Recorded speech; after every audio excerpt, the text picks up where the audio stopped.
Hello viewers, welcome in this session. In this session we will see the chapter power sharing.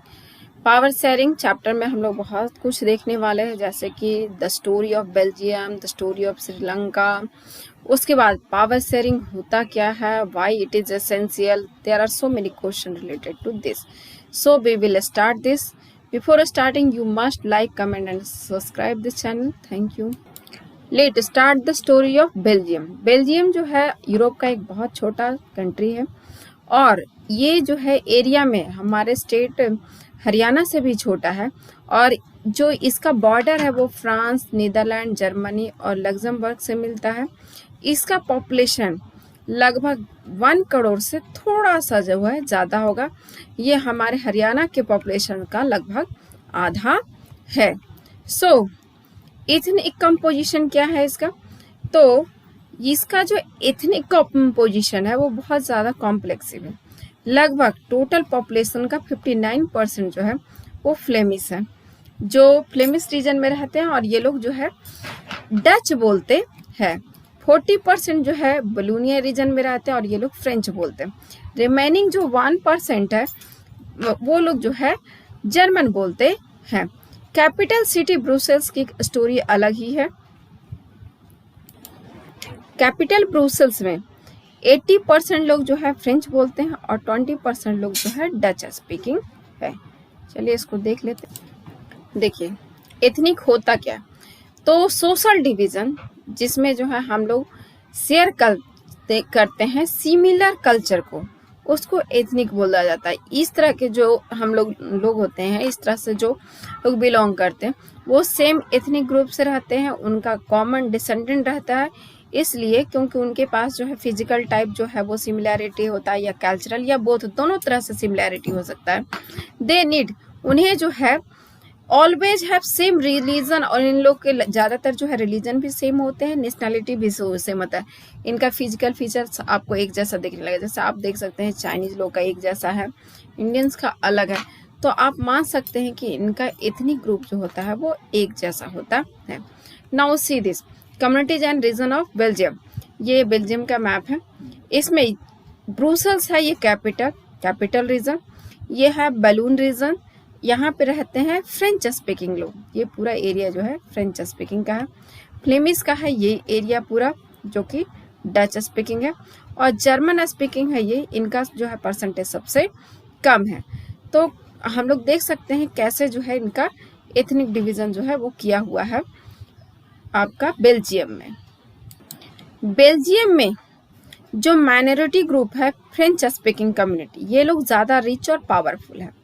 इसलिए क्योंकि इनको education और जो भी फैसिलिटी था वो पहले से मिला. वही जो डच स्पीकिंग कम्युनिटी है उनको जो है उनका कंडीशन बहुत अच्छा नहीं है, क्योंकि उनको जितने भी इकोनॉमिक डेवलपमेंट फैसिलिटीज थे वो उनको लेट से मिले थे. इसकी वजह से दोनों कम्युनिटी में जो है डच स्पीकिंग और फ्रेंच स्पीकिंग दोनों कम्युनिटी में जो है 1950 से लेकर के 1960 के बीच बहुत ज़्यादा टेंशन क्रिएट हो गया, कॉन्फ्लिक्ट स्टार्ट हो गया. इन दोनों के बीच जो टेंशन था वो सबसे ज़्यादा जो है एक्यूट दिखाई देता था ब्रुसेल्स में, जो कि कैपिटल सिटी था बेल्जियम का. ब्रुसेल्स में जो है एक स्पेशल ही प्रॉब्लम था. यहाँ पर क्या था कि डच स्पीकिंग पीपल जो थे, जो कि पूरे कंट्री में मेजोरिटी में थे, लेकिन कैपिटल में आकर के माइनॉरिटी में हो रहे थे. तो डच पूरे कंट्री में ज़्यादा थे लेकिन कैपिटल में आके कम हो रहे थे, और फ्रेंच स्पीकिंग पूरे कंट्री में कम थे लेकिन कैपिटल में आकर के उनका जो पॉपुलेशन था वो ज़्यादा था. इस तरह से जो है हम लोगों ने क्या देखा कि यहाँ एक अलग ही तरह का सिचुएशन है. मतलब तीन लैंग्वेज के लोग हैं, तीनों का इथनिक ग्रुप अलग अलग है, ये तीनों के तीनों जो है अलग अलग पॉपुलेशन में है. यहाँ पे जो है जर्मन जो स्पीकिंग थे वो तो थोड़ा कम था, माइनॉरिटी में वो चले जा रहे थे, वो ज़्यादा बोल नहीं पा रहे थे बहुत ज़्यादा. लेकिन जो डच स्पीकिंग थे और जो फ्रेंच स्पीकिंग थे इनके बीच जो है कॉन्फ्लिक्ट बहुत ज़्यादा बढ़ चुका था. चलिए अभी एक और स्टोरी है, that is the story of Sri Lanka. Sri Lanka एक आइलैंड नेशन है, जस्ट ए फ्यू किलोमीटर ये हम लोग का जो तमिलनाडु है उसका साउदर्न कोस्ट से कुछ ही किलोमीटर पड़ता है. यहाँ का पॉपुलेशन जो है लगभग 2 करोड़ है, 2 करोड़ लगभग है। ये हरियाणा के पॉपुलेशन के लगभग बराबर है। यहाँ पर दूसरे नेशन की तरह जो है साउथ एशिया रीजन में श्रीलंका के पास जो है बहुत डाइवर्स पॉपुलेशन है, मतलब वहाँ पे अलग अलग भाषा बोलने वाले लोग रहते हैं। यहाँ पर सबसे अधिक 74% सिंहला स्पीकर्स है। दूसरा है तमिल स्पीकर जिनका परसेंटेज 18 है। एमोंग तमिल्स देयर वे 2 सब ग्रुप, तमिल्स के बीच में भी 2 सब ग्रुप है। कौन सा सब ग्रुप है, चलिए इसको देखिए। यहाँ पे एक वो तमिलियन है जो वहाँ बहुत पहले से रहते आ रहे हैं, जिनको कि श्रीलंकन तमिलियन बोला जाता है। इनका परसेंट है 13%। बाकी लोग जो है वो तमिलियन है जो ब्रिटिश कॉलोनियल पीरियड के समय में जो है श्रीलंका प्लांटेशन वर्क में एज ए वर्कर काम करने गए थे और वहीं पे सेटल हो गए थे। इन लोगों को बोला जाता है इंडियन तमिलियन। इसके बाद श्रीलंका जो है तमिल्स आर कॉन्सेंट्रेट, जो श्रीलंका में जो तमिल्स है वो कॉन्सेंट्रेटेड है किस पार्ट में, ज्यादातर नॉर्थ और ईस्ट पार्ट की तरफ है। और जो मोस्टली सिंहली स्पीकर है जो कि बुद्धिस्ट भी है, ये लोग जो है मतलब सिहलीज लोग बुद्धिस्ट भी है, जबकि तमिलियन लोग जो है वो या तो हिंदू है या मुस्लिम है, मतलब रिलीजन में भी डिफरेंस है। 7% लोग जो है श्रीलंका में क्रिश्चियन है, जो कि या तो तमिलियन है या तो सिहलीज है। तो यहाँ का भी जो एथनिक ग्रुप का जो कॉम्पोजिशन है वो काफी जो है कॉम्प्लेक्सिव है। अब आप जरा इसको इमेजिन कीजिए, बेल्जियम का सिचुएशन कैसे जो है डच कम्युनिटी वहाँ पे जो है एडवांटेज ले सकती है क्योंकि वहाँ पर वो मेजोरिटी में है।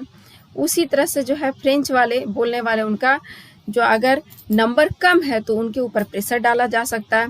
जर्मन स्पीकिंग के ऊपर भी प्रेशर डाला जा सकता है। तो इससे क्या होगा, इससे क्या होगा कि लड़ाई शुरू हो जाएगी, लोगों के बीच कॉन्फ्लिक्ट क्रिएट हो जाएगा। और अगर हम लोग ब्रुसेल्स की बात करें तो ये तो अलग ही यहाँ का सिचुएशन हो जाएगा। यहाँ पर समझ में नहीं आएगा किसके पास जाना चाहिए, ब्रुसेल्स चला जाएगा आपको फ्रेंच स्पीकिंग के पास, और वही जो है पूरा कंट्री चला जाएगा डच स्पीकिंग के पास। ये अल्टीमेटली क्या करेगा, ये पार्टीशन की तरफ ले जाएगा पूरे कंट्री को। उसी तरह से श्रीलंका में सिंहला कम्युनिटी जो है उसको जो है बहुत बड़ा मेजोरिटी है, तो सिंपली जो है पूरे कंट्री को अपने कंट्रोल में ले सकती है। लेकिन अब सोचिए कि अगर सिंहला कम्युनिटी अगर पूरे कंट्री को अपने कंट्रोल में ले लेती है तो कंट्री में क्या होगा। तो अब हम लोग जो है बेल्जियम और श्रीलंका दोनों के प्रॉब्लम को जो है सॉल्व करने की कोशिश करेंगे इन अ बेस्ट वे। देखते हैं क्या होता है। चलिए श्रीलंका के सिचुएशन को देखें। मेजोरिटेरियनिज्म इन श्रीलंका, मैं भी इसका डिफिनेशन बताने वाली हूँ। श्रीलंका इंडिपेंडेंट हुआ 1948 में। यहाँ के जो लीडर थे वो सिंहली कम्युनिटीज के थे। उन्होंने धीरे धीरे करके जो है गवर्नमेंट को अपने कंट्रोल में ले लिया। क्यों? क्योंकि उनके पास मेजोरिटी थी, majority by virtue of majority उन्होंने जो है पूरे कंट्री को अपने कंट्रोल में लेना शुरू कर दिया। रिजल्ट ये हुआ कि जो डेमोक्रेटिकली इलेक्टेड गवर्नमेंट थी उसने एक series of majoritarian measures adopt करना शुरू कर दिया to establish the supremacy of Sinhala. मतलब वहां पे जो है सिहली कम्युनिटी को हर फैसिलिटी प्रोवाइड किया जाने लगा। तो कौन कौन सा जो है फैसिलिटी प्रोवाइड किया गया, यहाँ देखिए 1956 में एक एक्ट पास किया गया जिसमें सिहली को ओनली ऑफिशियल लैंग्वेज बना दिया गया। तमिल जो लैंग्वेज था माइनॉरिटी को उसको डिसरिगार्ड कर दिया गया, उसको कोई वैल्यू नहीं दिया गया। गवर्नमेंट ने उसके बाद धीरे धीरे जो है सिहली को फेवर करने वाले सारे जो है पॉलिसीज अडॉप्ट किए, जिसमें जो है यूनिवर्सिटी में सारे पोजीशन जो है सिहलीज को मिलने लगे। जितने गवर्नमेंट जॉब्स थे वो सबके सब सिहलीज को मिलने लगे। न्यू कॉन्स्टिट्यूशन जो है वो बनाया गया, जो बाद में जो है ये बोलता था कि केवल और केवल बुद्धिस्ट में रिलीजन को जो है वो प्रमोट करेगा, जो दूसरे रिलीजन है उसको इग्नोर किया जाने लगा। मेजोरिटेरियनिज्म एक ऐसा पॉलिसी होता है जिसमें जो मेजोरिटी कम्युनिटी होती है वो ऐसे जो है मेजर्स अडॉप्ट करने लगती है जिससे केवल और केवल उसी को बेनिफिट होता है, चाहे उसमें जो है वो ना करे, दूसरे जो माइनॉरिटी ग्रुप होता है उसके बेसिस को, उसके नीड्स को जो है डिसरिगार्ड किया जाता है। तो this is the definition. Now let's see इसके बाद क्या हुआ। तो गवर्नमेंट के मेजर्स की वजह से, जो गवर्नमेंट ने जो मेजर्स अडॉप्ट किया कि केवल सिहिलीज कम्युनिटी को ही प्रमोट करना है, तो वन बाय वन ये मेजर्स आते चले गए और इसकी वजह से जो है श्रीलंकन जो तमिल थे उनके बीच जो है वो फीलिंग्स जो था सेपरेट होने का वो बढ़ते चला गया। उनको अब ऐसा लगने लगा कि कोई भी मेजर जो पॉलिटिकल पार्टी जो है, जो बुद्धिस्ट जिसके लीडर हैं, सिंहलीज जिसके लीडर है, वो कभी भी जो है तमिलियंस को जो है कोई अच्छा जो है नहीं दे सकती है प्रोग्रेस। और इसकी वजह से ना तो इनके लैंग्वेज को रिस्पेक्ट दिया जा रहा है, ना कल्चर को रिस्पेक्ट दिया जा रहा है। उनको ये फील होने लगा कि ये पूरा का पूरा कॉन्स्टिट्यूशन ही जो है उनके अगेंस्ट बनाया हुआ है, जिसकी वजह से वो अब जो है अलग सोचने लगे। तमिलियंस को लगने लगा कि अब उनको ना तो जो है इक्वल पॉलिटिकल राइट्स दिया जा रहा है, उनके साथ हर जगह पे डिस्क्रिमिनेशन हो रहा है, चाहे जॉब लेने की बात हो, चाहे इक्वल अपॉर्चुनिटी की बात हो रहा, उनके जितने इंटरेस्ट है सबके सबको इग्नोर किया जा रहा हाँ है। यहाँ आप देखिए कैसे जो है, यहाँ पर आप जहाँ तहाँ देख सकते हैं the area of Muslim community. ये है आपका इंडियन तमिलियन जो बाद में आकर के वहाँ पर सेटल हुए थे। और ये पूरा का पूरा एरिया जो रेड दिख रहा है कोस्टल एरिया, ये है श्रीलंकन तमिलियन। और ये जो पूरा येलो एरिया दिख रहा है ये है हम वहाँ का सिहिलीज। तो आप देख सकते हैं कि ये एक एक जगह पे कॉन्सेंट्रेटेड है। मतलब अगर यहाँ सिहिलीज है तो टोटल सिहिलीज एरिया जा रहा है, अगर यहाँ तमिलियन है तो तमिलियन एरिया जा रहा है। मतलब इस सिचुएशन में डिवीजन के चांसेस ज़्यादा बनते हैं, क्योंकि अगर ये लोग ये डिमांड करें कि हमारा ये कंट्री अलग होगा तो फिर कंट्री का डिवीजन होने का चांस बहुत ज़्यादा हो जाता है। टेंशन की वजह से सिहिली और तमिलियन कम्युनिटी के बीच जो है स्ट्रेन शुरू हो गया।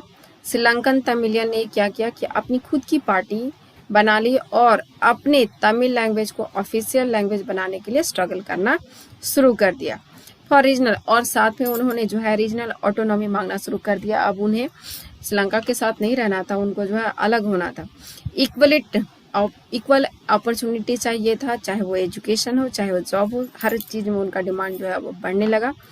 उन्होंने और ज़्यादा ऑटोनॉमी डिमांड करना शुरू किया उस एरिया के लिए जहाँ पे केवल और केवल तमिलियन रह रहे थे। लेकिन तमिलियन के ऑटोनॉमी डिमांड को जो है डिनाई किया गया, एक बार नहीं कई बार डिनाई किया गया। मतलब सिहिलीज इनको जो है ऑटोनॉमी देने के लिए तैयार नहीं थे।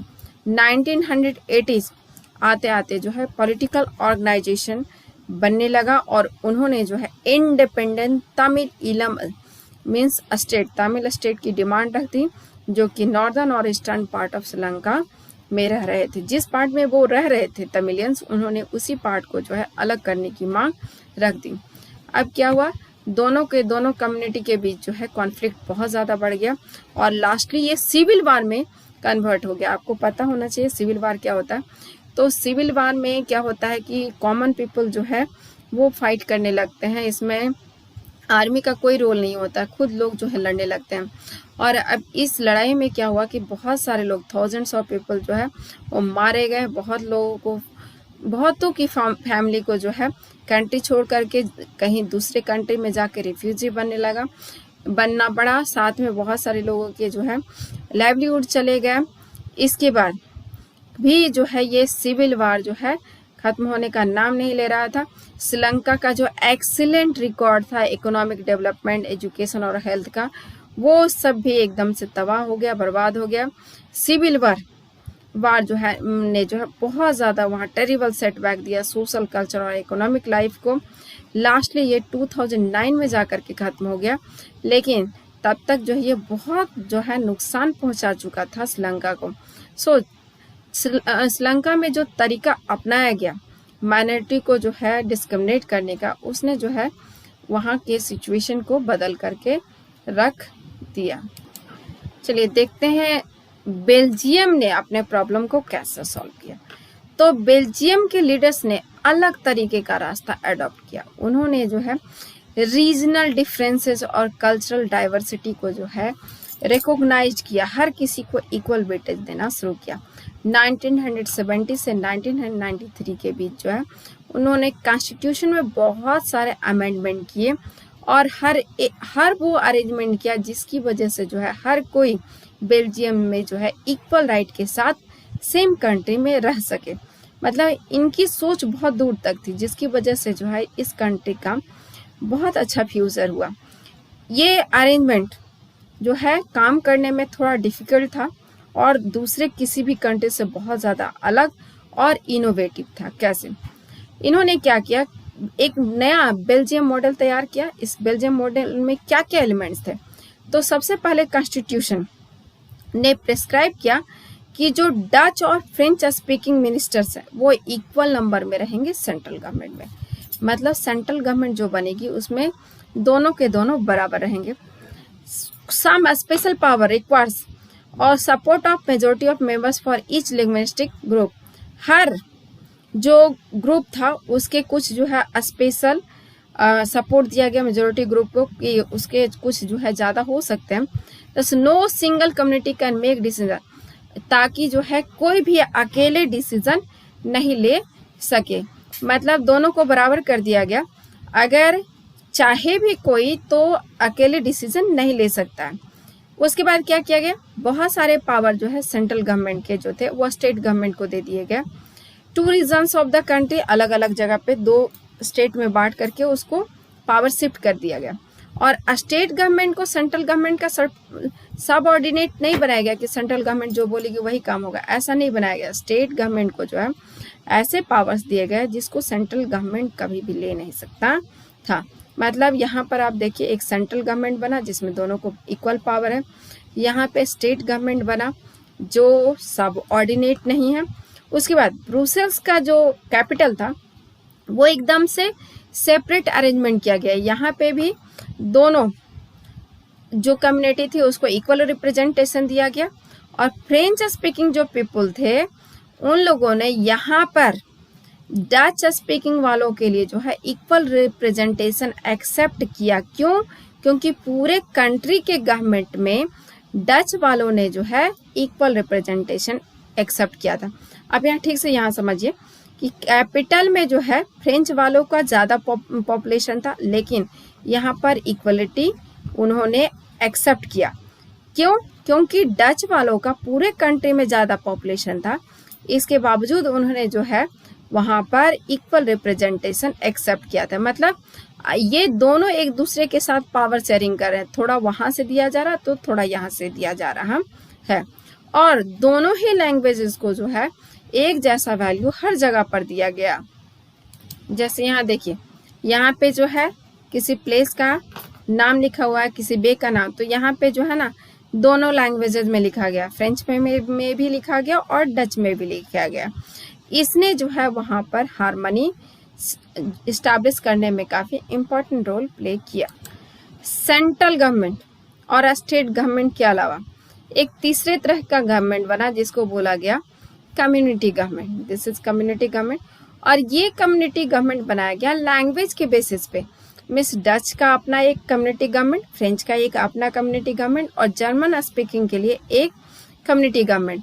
और इस बात से कोई फर्क नहीं पड़ता है कि वो कहाँ रह रहे हैं, लेकिन इनको जो है एक साथ कर दिया गया, एक लैंग्वेज का एक कम्युनिटी गवर्नमेंट। और इस गवर्नमेंट को जो है ये पावर दिया गया कि ये अपनी कल्चरल, एजुकेशनल और लैंग्वेज से रिलेटेड जो भी इशू है उसको सॉल्व करेंगे, उसको प्रमोट करेंगे, उसको जो है प्रिजर्व करेंगे। अब देखिए यहाँ पे ये स्ट्रक्चर ऐसा लग रहा है कि बहुत ज़्यादा कॉम्प्लिकेटेड है और वाकई ये कॉम्प्लिकेटेड है, लेकिन इवन फॉर जो खुद बेल्जियम में लोग रह रहे थे उनके लिए भी काफ़ी कॉम्प्लिकेटेड था। लेकिन ये जो अरेंजमेंट किया गया था इसने बहुत अच्छा काम किया और थोड़े बहुत समय के लिए, बहुत लंबे समय के लिए इसने अच्छा काम किया। इसने जो है जितने भी सिविक स्ट्राइप थे दोनों के बीच, जो मेजर कम्युनिटीज था उनके बीच के जो तनाव था, जो टेंशन था, उसको रिड्यूस कर दिया। साथ में इसने कंट्री को जो है बंटने से बचा दिया on the basis of linguistic line. भाषा के आधार पे अगर जो है कंट्री बट सकता था लैंग्वेज के बेसिस पे, उसको जो है बचने से इसको बचा लिया गया। जब यूरोप में जो है यूरोपियन यूनियन बन रहा था, बहुत सारे कंट्री एक साथ यूनाइट होकर के यूरोप के लिए यूनियन बना रहे थे, तो उस वक्त जो है ब्रुसेल्स को ही इसका हेडक्वार्टर बनाया गया। क्यों? क्योंकि ब्रुसेल्स ने जो समझदारी दिखाई थी, जो पेशेंस दिखाया था, जो वहाँ हार्मनी था, वो कहीं हो ही नहीं सकता है। इसकी वजह से जो है उसको हेडक्वार्टर बनाया गया। This is the European parliament in Brussels, Belgium. तो आप देखिए कितना अच्छा जो है ब्रुसेल्स ने काम किया और अपनी कंट्री को एक तो टूटने से बचा लिया, उसके बाद जो है बहुत अच्छे से जो है सिविल हार्मनी जो वहाँ पर क्रिएट हो सकता था उसको क्रिएट किया गया। श्रीलंका और बेल्जियम दोनों की कहानी से हम लोग क्या सीखे? तो बेल्जियम के लीडर्स ने जो किया, जो उन्होंने यूनिटी मेंटेन की, जो रिस्पेक्ट दिया दूसरे के फीलिंग्स को, सो इसने जो है एक ऐसा एग्जाम्पल दिया जिसमें पावर शेयरिंग सबको एक्सेप्टेबल था।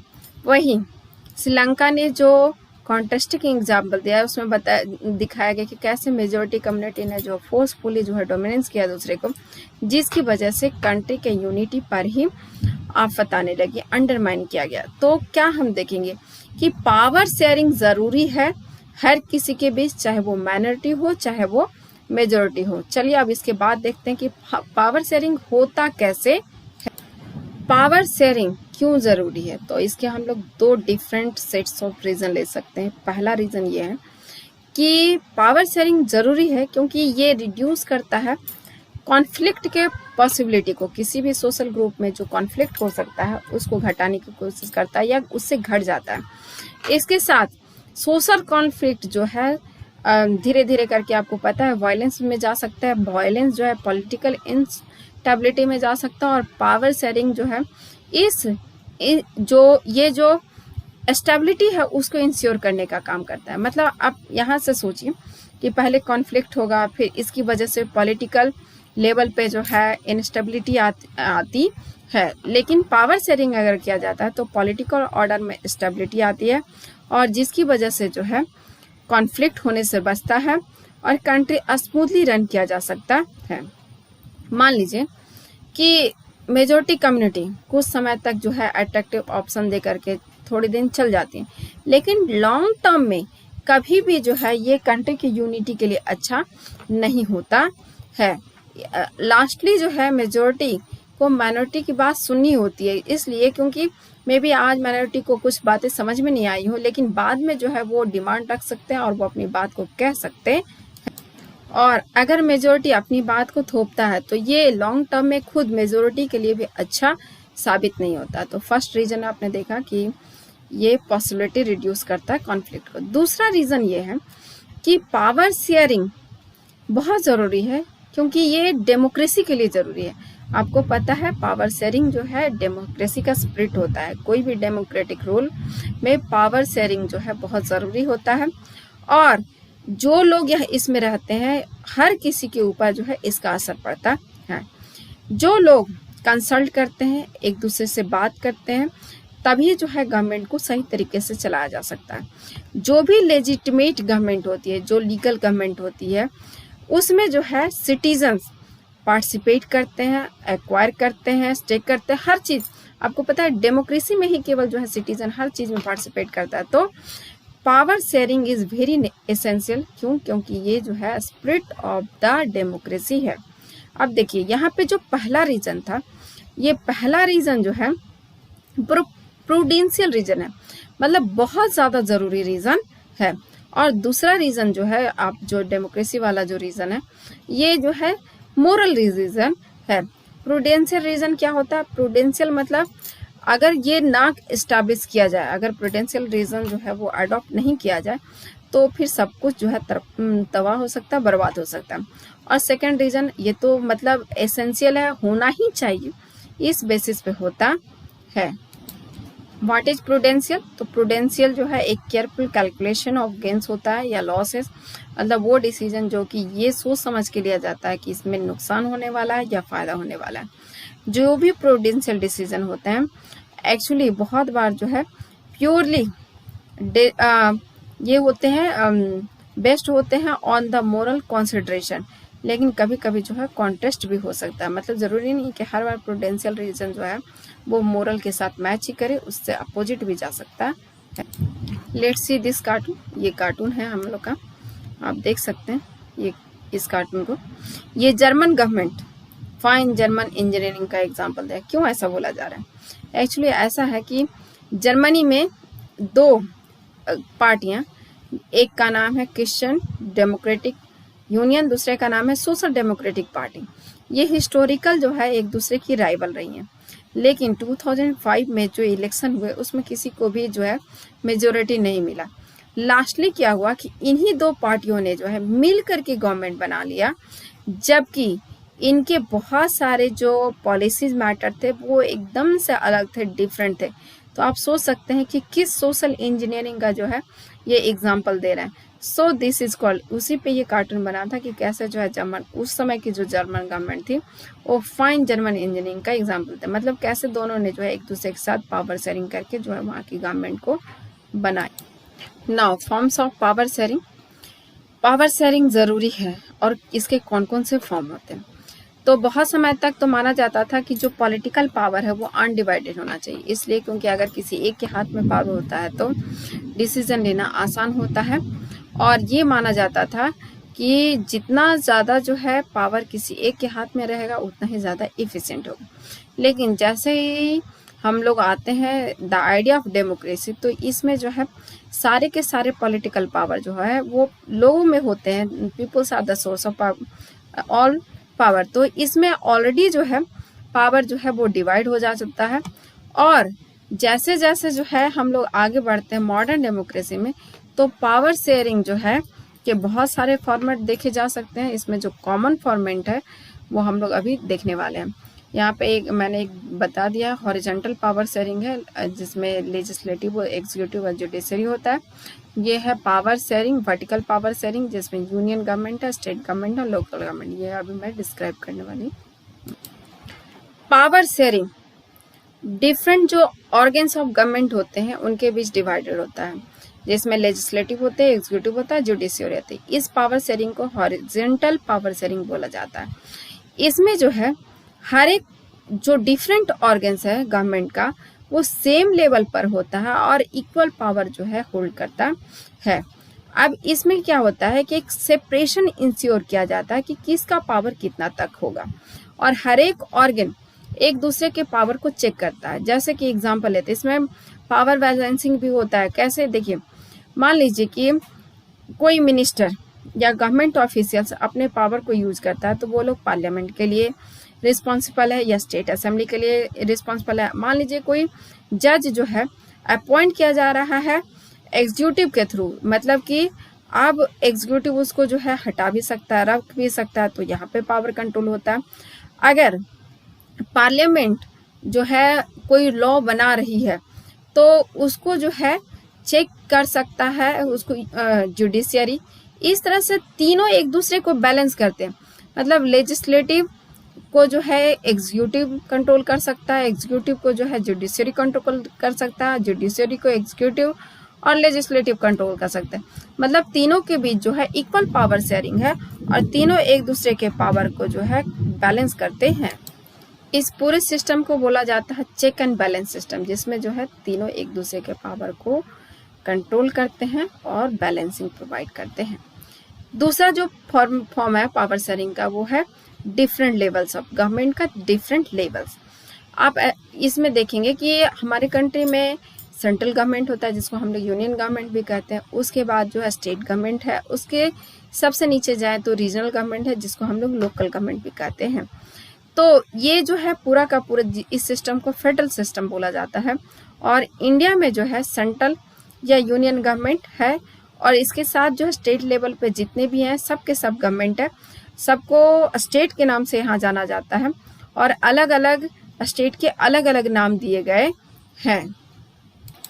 वर्ल्ड में बहुत सारे ऐसे कंट्री हैं जहाँ पर हमारे जैसा सिस्टम नहीं है, वहाँ पर कोई प्रोविंशियल स्टेट गवर्नमेंट नहीं है। लेकिन जिस कंट्री में हमारे जैसा सिस्टम है, मतलब डिफरेंट लेवल ऑफ गवर्नमेंट है, वहाँ कॉन्स्टिट्यूशन में क्लियरली लिखा हुआ है कि किस लेवल ऑफ गवर्नमेंट के पास कितना पावर होगा।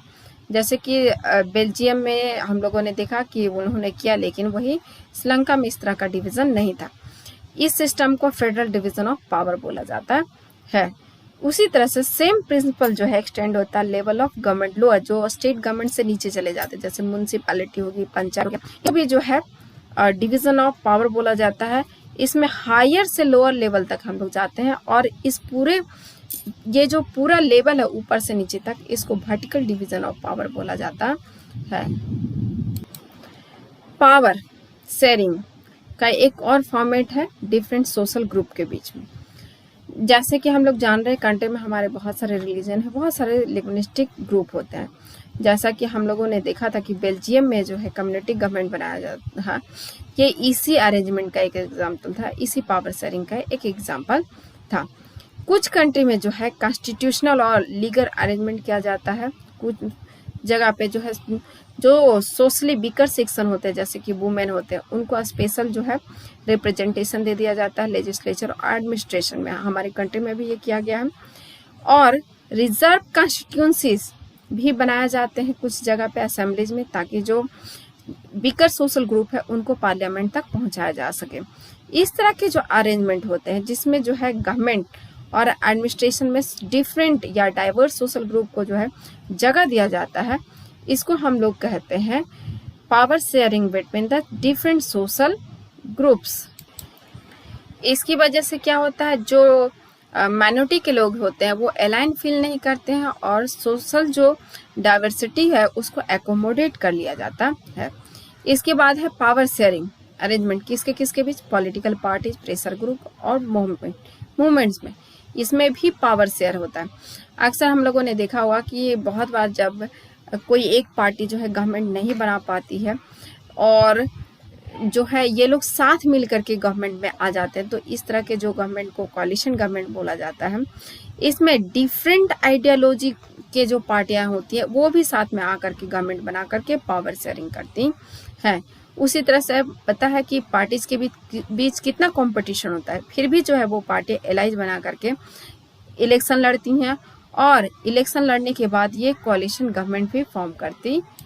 इसी तरह से बहुत सारे इंटरेस्ट ग्रुप भी होते हैं जो कि गवर्नमेंट पे जो है अपना प्रेशर बनाते रहते हैं। इंटरेस्ट ग्रुप में जिसमें इंडस्ट्रियलिस्ट हो सकते हैं, फार्मर्स हो सकते हैं, इंडस्ट्रियल वर्कर हो सकते हैं, ये सब के सब जो है अपना प्रेशर ग्रुप की तरह वर्क करते हैं और गवर्नमेंट पे प्रेशर बना करके अपनी बात को मनवा लेते हैं। इस तरह से बहुत सारे पॉलिटिकल पार्टी, प्रेशर ग्रुप और सोशल मूवमेंट, सब के सब सोशल मूवमेंट भी अपना काम निकाल लेते हैं।